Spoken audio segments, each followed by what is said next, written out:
Alright guys, welcome back to Formula 1 news, and if Red Bull weren't already dominating the season enough already, they've got new upgrades they're bringing to the Hungarian Grand Prix in Budapest next weekend. They reckon 0.2 of a second at least in terms of a lap time improvement from an already dominant car as it stands, and the rumour has it that it's going to be some changes to the Sidepods. Very interesting, especially because many teams have taken inspiration from the Red Bull design over the last season or so, and now they might be going down another different and faster direction. Very much intriguing your thoughts in the comments. Hit the like button if you enjoy. Subscribe if you're new as always. Firstly, if you guys didn't see this yesterday, this is hilarious. Okay, depends on your perspective whether this is hilarious or absolutely terrible. But this was a sim race that Verstappen did yesterday. Verstappen's always racing, right? This guy was put on this planet to race. Doesn't matter whether he's in Formula 1 or sim racing or just this guy always races. So him and his team Redline are here in this sim race. And this guy, Sven Haas, who apparently has a pretty dodgy reputation. So Verstappen and Sven Haas, I believe, went side by side into the bus stop chicane.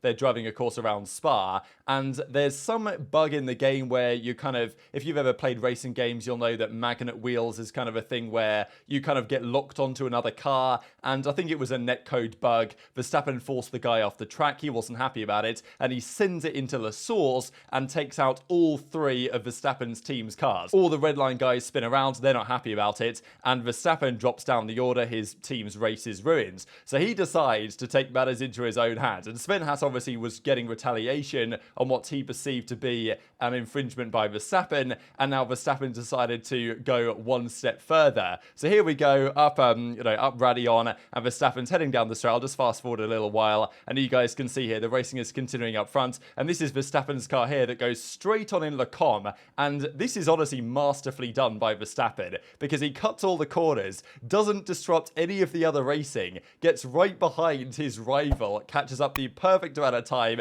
and then just completely sends it into the back of him and takes him out of the race. So Verstappen got disqualified and black flagged because of this, and there you go, that's the instance. I find this, like, if I was, these guys racing, I'd not be happy about this, obviously, and this is definitely a disqualification worthy instance. This is Verstappen's POV as well, where he just completely takes the guy out, and this, I guess, is from the start of it, where he manages to completely skirt around leclerc and find himself in a perfect position to execute the retaliation. So this is just hilarious, right? This guy's the reigning world champion, two-time world champion, and he's just an absolute gamer, right? Like, he just got gamer rage here and just took the guy out. It's kind of impressive, but yeah, don't know what you guys think about this, because people are going to obviously say, oh, Max, like, what a dirty racer and all this. And look, fair enough, this is not a good, clean racing, but I just find it hilarious how the reigning F1 world champion just pulled a complete pro gamer move here in this sim race. So that's pretty much where that story ends. Speaking of Red Bull though, Liam Lawson, he is making a very good case right now for why he should be in a Formula 1 seat next season, and it might be an alpha tauri. Depending on what happens with Ricciardo, Tsunoda, there's a definite chance that one of those would potentially be out of the team, either into the potential starting Red Bull team, and Lawson comes in instead, because he just secured his third win in 6 races of the Japanese Super Formula Championship at Fuji. Another P1, another great race victory, puts him at 1 point off first place in the championship, and his current race results have been P1, P5, P4, P1, P5, P1. So whenever he gets a podium, he's winning the race. Very impressive drive actually at Fuji, and that really does put him in contention, because Helmut Marko does quite like to send promising drivers out to Japan to compete in Super Formula just to see how they'll fare, and if Lawson was to win the championship out there, that's a really good sign that this guy is F1 quality. So I think he's potentially going to get a seat if he wins the championship. He certainly should, but that's not exactly guaranteed right now. But it's still early days and all can change on that one, but I think Lawson to an AlphaTauri seat feels like it should happen, but it depends, because he's been impressive as a driver, but there have been some rumours that maybe they don't quite feel like he's of the quality, like other elements of his character aren't quite of the quality they would like to see at Red Bull. So they're looking at Alex Palou from IndyCar, they're looking at other drivers. They wanted Colton Herta, did they not, last year, which is still a bit of an interesting one to me. So there's a lot of seats available at Red Bull, but there aren't that many, considering compared to the amount of drivers they look at, let's be honest. So let's talk about upgrades. Hamilton and Mercedes, they're bringing further bits to the car. We talked about yesterday that they've got the upgrades in Spa, and they've got further upgrades after the end of the summer break. The theory would be that Red Bull will stop working on this year's car and work on next year's car, but as Mercedes say, you can do a bit of both. You can bring upgrades to this year's car, and because next year's Red Bull is probably going to look identical to this year's Red Bull, it's going to have the same livery, it's going to be the same concept generally, you would think. So any changes they make to this year's car probably are also relevant to their understanding of next year's car. And that's what Mercedes think, and that's probably what Red Bull think to a certain extent as well. But you would have thought that given the cost cap and the penalty they've incurred, Red Bull can't just bring upgrades forever. But apparently they can, because they're bringing more here in Hungary, and then there's even more to follow after the summer break. This has been Red Bull's winning margin every Grand Prix. Technically, the smallest win it has been, it was in Australia, right behind the safety car though, and even Silverstone had a safety car towards the ends, and the Austrian Grand Prix was, well, Verstappen came into the pits for the fastest lap with like 1 lap to go, and these are the amount of upgrades that have been brought. So technically, AlphaTauri have brought the most upgrades in terms of parts changed, but this isn't necessarily a great picture of how much they've changed on the car, because you can change big things and it counts as one change, or you can change a load of small things and it counts as multiple changes. So Red Bull find themselves technically next to Mercedes with about 20 upgrades they've made technically. But we heard a few races ago there was going to be more from Red Bull. Max Verstappen said after the flaw was exposed in Monaco, of course, when Perez crashed the car, he said, look, that's our flaw now, but in a few races time, we'll have a new flaw again. That one will be completely different again. It won't matter that much that these pictures are on display. And this is the issue when you're trying to catch up a team like Red Bull.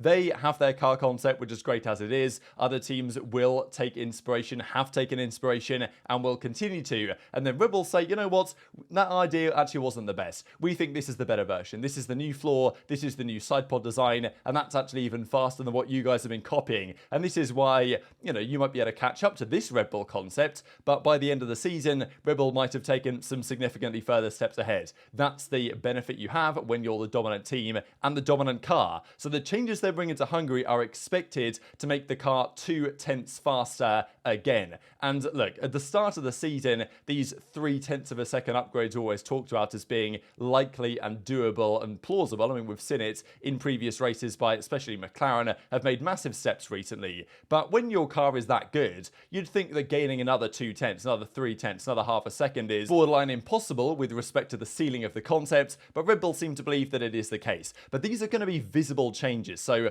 probably not changes to the floor. They might have some floor changes as well, but we can't see the floor. So if these are going to be visible changes, it won't be floor related. This was again on the Auto, Motor and Sports podcast. It's originally in German, so I won't share the snippet of it here, but of course we've got the translations, and as I've said before, AMUS, when they say stuff, it's pretty damn accurate in general. So these will be changes to the design of the side pods, and this makes things really interesting because we have heard for a long time now, and I think for good reason, that the side pods aren't massively influential in terms of the overall performance of the car. Mercedes kept saying it's not about the side pods, it's about the suspension, it's about other factors, and I think they've got a fair point on that one. Red Bull's suspension is clearly marvellous and is giving them a lot of the edge they're currently experiencing in all types of corners that other cars seem to struggle with a little bit more. This comment though is pretty entertaining, right? There was even a joke from Verstappen a few races ago who was like, yeah, maybe at some point we'll turn up with 0 pods and we'll see how that goes. If Red Bull are making changes to their side pods, it's really interesting because every team, most teams at least, have taken some every inspiration from Red Bull's side pod design, and it might not be the most important factor of the car, but it's clearly significant enough that Red Bull want to change it.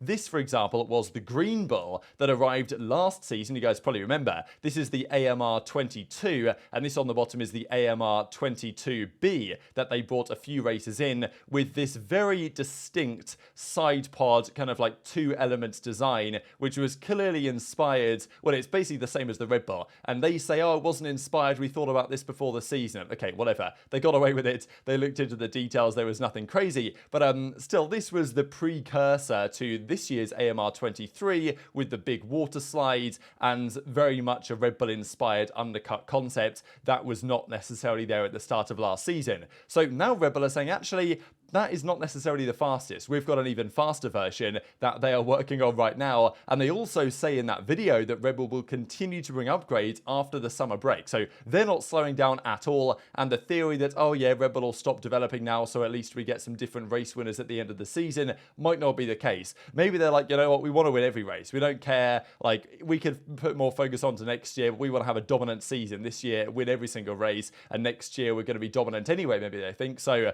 who's going to care either way. The additional quote here that makes me very intrigued is this one. According to a Red Bull employee, the car won't only be quicker, but will also look stunning. Now, imagine this is translated from the German, so it's difficult to say whether this stunning is visually stunning, as in beautiful, right? Like, okay, cars can be pretty sexy, but I'm not necessarily sure any changes to the Sidepods will amount to that. Or is it stunning as in visually striking, visually shocking, visually surprising, which is maybe slightly more what we might be getting at here, as in, and this is where people are thinking, oh, here we go, is Newey going to do the funniest thing possible and chuck a 0 pod on the Red Bull? Could you imagine the scenes if Red Bull turned up at the Hungaroring with a 0 pod design and Newey was like, yeah, actually, Mercedes, you were right. This is the fastest one, but you guys just couldn't get it to work. And this is why, let's say they don't do that, as they probably won't. This is why Mercedes really wanted the 0 pod to work, because if it did work and it did give them performance, they would have been,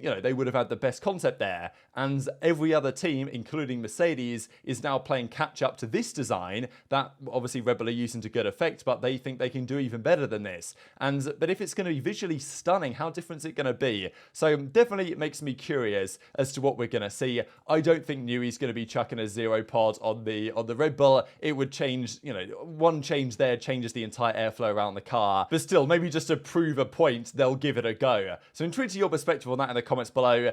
And with this upgrade, is it possible for anyone to beat Red Bull this year? Like, they're continuing to press forwards. They're already way faster than anybody else, and they're taking another 2/10 upgrade apparently on a weekend where not many other teams really are bringing anything, and a circuit that they won last year by 10 seconds, Verstappen did, from P10 on the grid. So it's not looking good for the rest of the competition, but at least we don't know who's going to finish P2. Technically, it should be P3, but Perez is a bit of a liability, so we don't really know who's going to round out the podium, but I think the winner is probably already set in stone. And also to mention this, that since 2010, these are the biggest points differentials between F1 teammates after 10 rounds. Alonso still holds the record with 131 points over Massa back in 2012. Verstappen, though, over Perez, leapfrogs himself into seconds, and Alonso Stroll is here in third. And then you've got Raikkonen and Grosjean fourth in 2013, and then Vettel Raikkonen the other way around in 2015. So yeah, we've got a couple of new entrants here to the race. But very much enjoyed to hear your thoughts in the comment section below on this one. Hit the like button if you enjoyed, subscribe if you're new, take care, and I'll see you next time.